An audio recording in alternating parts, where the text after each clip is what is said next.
আমাদের রাষ্ট্র পরিচালনার জন্য যে পরিমাণ অর্থের দরকার, আমরা যে পরিমাণ ঋণ করছি, আমাদের নেক্সট জেনারেশনের উপর যেভাবে আমরা ঋণের বোঝা চাপিয়ে দিচ্ছি, যদি আমরা এনাফ রেভিনিউ অর্জন করতে না পারি তাহলে কিন্তু আমাদের জন্য বিপদ আছে। যে 2 দিন ট্যাক্স দিতে হয় না, বাকি দিন দিলে হয়, যেদিন রোদ উঠে আর যেদিন মেঘলা, এই 2 দিন দিতে হয় না। মানে এই টাইপের একটা এক্সাম্পশন কালচার আমরা চলে গেছি। তারপরে অলরেডি অনেক বেশি ঋণ হয়ে গেছে। এই ঋণের টাকা শোধ দেওয়া এবং এটা সুদ পরিশোধ করা দুটোই আমাদের জন্য বড় রকমের চ্যালেঞ্জিং হয়ে গেছে। আমাদের ট্যাক্স টু জিডিপি রেশিও ক্রমান্বয়ে কমছে, যেটা খুবই অ্যালার্মিং। গত পরশুদিনই পাকিস্তানের পররাষ্ট্র মন্ত্রীর সাথে কথা হচ্ছিল, ফাইন্যান্স প্রাইম মিনিস্টার, তো উনি বললেন ওনাদের ট্যাক্স জিডিপি রেশিও 12.2, আর আমরা গত বছর ছিল 7.4, এবার আরো কমে গেছে, 6.6 হয়ে গেছে।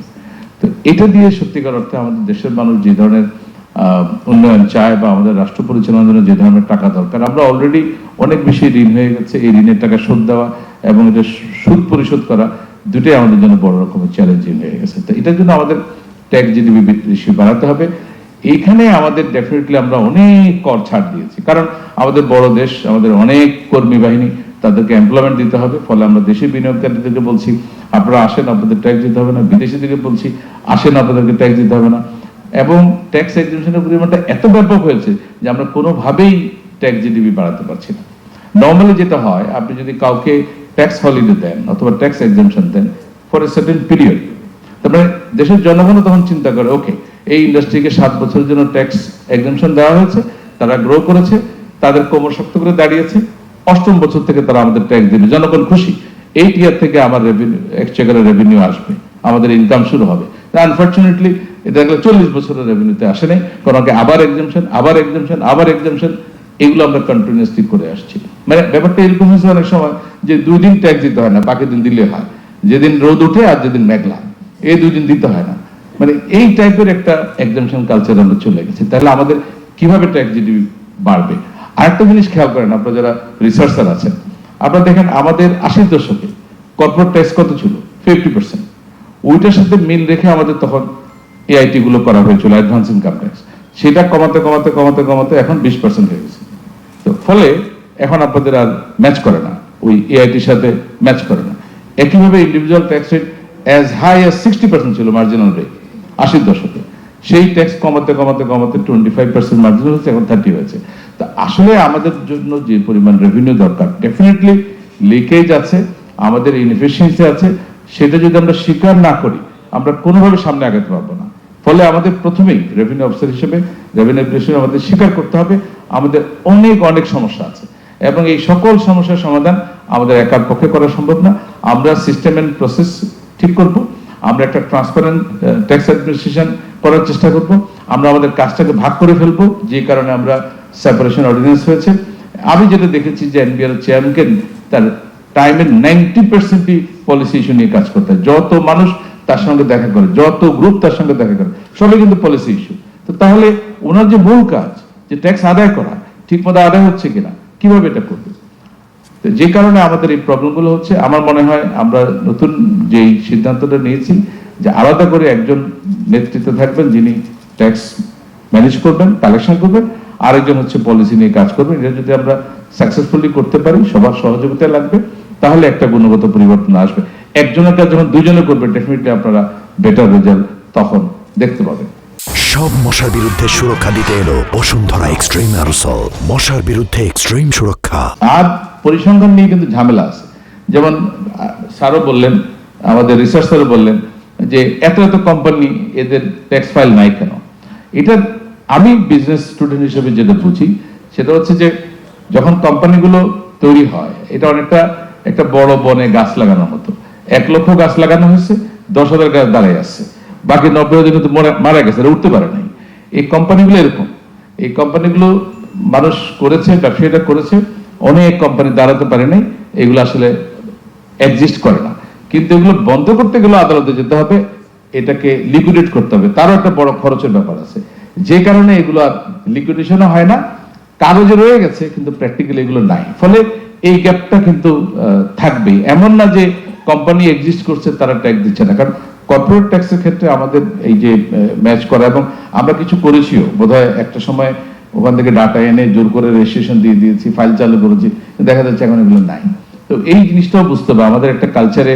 ধরেন আপনি একটা কোম্পানির চেয়ারম্যান, এটার থেকে যদি 12টা কোম্পানির চেয়ারম্যান লেখেন, এটাও দেখতে লোকজন ওজন মনে করে। তো ওইটাও একটা কারণ, অনেক কোম্পানি হয়েছে কিন্তু সেই কোম্পানিগুলো আসলে এক্সিস্ট করে না।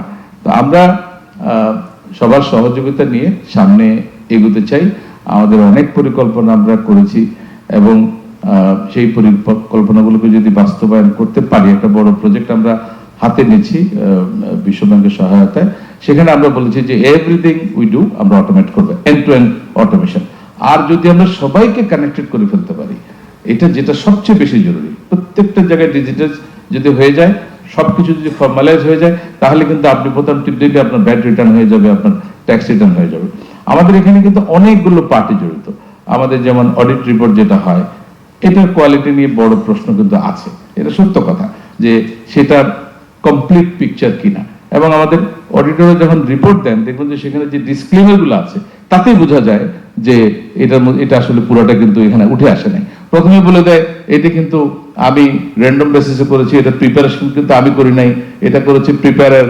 ফলে উনি কিন্তু প্রচুর ডিসক্লেমার আছে। অনেক সময় ওই যে ইন্স্যুরেন্স কোম্পানি যেরকম শর্ত থাকে, খুব ছোট ছোট করে লেখা, এটা দেখতে হয় বাইনোকুলার দিয়ে, ঠিক এরকম কিন্তু ডিসক্লেমার গুলোর মধ্যে এরকম বলা আছে। তার মানে আসলে এখানে ট্রু অ্যান্ড ফেয়ার পিকচার বললেও ট্রু অ্যান্ড ফেয়ার পিকচার কিন্তু নাই। যদি এগুলো আসতো, তাহলে আমাদের যে কথাটা আমাদের ইকবাল ভাই যেটা বললেন, যে আপনারা কম্পেয়ার করেন যে আমার বিজনেস শেয়ার কত পার্সেন্ট, আমি কতটুকু ট্যাক্স দিই। তার মানে উনি বেশি দিচ্ছেন না, কিন্তু উনি অ্যাজ পার ল দিচ্ছেন, উনি কমপ্লায়েন্ট ট্যাক্স পেয়ার, আর বাকিরা সব নন কমপ্লায়েন্ট। আমরা কি করতে পারছি? কিছুই করতে পারছি না। এদেরকে সহযোগিতা করছে কে? উকিল সাহেবরা করছে, অ্যাকাউন্টেন্ট সাহেবরা করছে, এবং ওনারা নিজেদের মধ্যে যারা এক্সিকিউটিভ তারা প্ল্যান করছে। আর ডেফিনেটলি আমার লোকদেরও এখানে কনাইভেন্স আছে। তো এইটা যদি আমরা ইমপ্রুভ করতে চাই, তাহলে সবাইকে আসলে একসাথে একযোগে এগিয়ে আসতে হবে। আর যদি আমরা কমপ্লায়েন্সটা বাড়াতে পারি, ডেফিনেটলি আমরা ট্যাক্স রেট কমাতে পারবো, ভ্যাটের রেটও কমাতে পারবো। আমি মনে করি এখনো যতই আমাদের ফার্স্ট সেক্রেটারি বলুক কমপ্লায়েন্ট ট্যাক্স পেয়ারদের ভ্যাট কমে যাবে, সেদিন আমি মনে করি ভ্যাট রেট আমরা কমাতে রাজি আছি, প্রয়োজনে 2টা রেট করতে রাজি আছি, কিন্তু দয়া করে সিঙ্গেল করে, যাতে করে এটা নিয়ে কোনো রকম কোনো বিতর্ক না হয়, কোনো রকম জায়গাজাটি না হয়। রিফান্ড নিয়ে অনেক কথা আসছে। আমি পার্সোনালি বিশ্বাস করি রিফান্ড দিয়ে দেওয়া উচিত, অটোমেটিক্যালি যার যার অ্যাকাউন্টে চলে যাওয়া উচিত। আমরা যদি অটোমেট করতে পারি, তখন যার যার অ্যাকাউন্টে চলে যাবে। তবে রিফান্ডের সিস্টেমটা ইকোনমিক্যালি ভায়াবল না, কারণ ট্যাক্স পেয়ার ট্যাক্স দিবেন ব্যাংক থেকে লোন করে, 3 বছর পরে উনি রিফান্ড পাবেন, রিফান্ড পাওয়ার জন্য ওনাকে প্রচুর টাকা পয়সা খরচ করতে হবে, এটা এফিসিয়েন্ট সিস্টেম না। ফলে আমাদের চেষ্টা থাকা উচিত কেন রিফান্ড তৈরি হয়, সেই কাজগুলো মানে সেই কারণগুলো খুঁজে বের করে ওটাকে চিহ্নিত করা। যদি অ্যাডভান্স ট্যাক্স বেশি হয়, আমরা কমাই দেবো, বাকিটা আমরা পরবর্তীতে নিব। তো এইভাবে আমরা এটা করতে পারি। মিনিমাম ট্যাক্স নিয়ে অনেক কথা আছে, আনডাউটেডলি এটা একটা কালা কানুন, আমাকে স্বীকার করতেই হবে। কারণ বিজনেসকে আমি ট্যাক্স করবো on the basis of profit, কিন্তু আমি তার থেকে ট্যাক্স নিয়ে বলছি এটাই মিনিমাম, আর নিব না। মুশকিলটা হলো এগুলোকে অ্যাড্রেস করতে গেলে আমার ট্যাক্স কালেকশন আরো কমে যায়। যখন আমরা মোটামুটি ডিসিপ্লিন হব, তখন আমরা এগুলো সব উঠিয়ে দিতে পারবো। এই বছর আমরা যেটা করেছি, যে মিনিমাম ট্যাক্স দিলেও আপনি যদি বেশি ট্যাক্স দেন আপনার রেগুলার ট্যাক্সের চেয়ে, এটা আপনি you can carry it forward. At least এই বছর আমরা এটা করেছি। এবং অনেকগুলো জায়গায় দেখবেন ট্যাক্স অ্যাডভান্স ইনকাম ট্যাক্স বা ট্যাক্স ডিডাকশনের সোর্সের রেটও আমরা কিন্তু কমিয়ে দিয়েছি। এই বছর আমরা চেষ্টা করেছি বিশেষ করে ভ্যাটে এবং ইনকাম ট্যাক্সে প্রচুর বিজনেস ফ্রেন্ডলি এনভায়রনমেন্ট তৈরি করতে। কারণ আসলে ব্যবসায়ীদেরকে যদি আমরা সহজ করে না দিই, তাহলে এটা খুবই কঠিন হয়ে যাবে।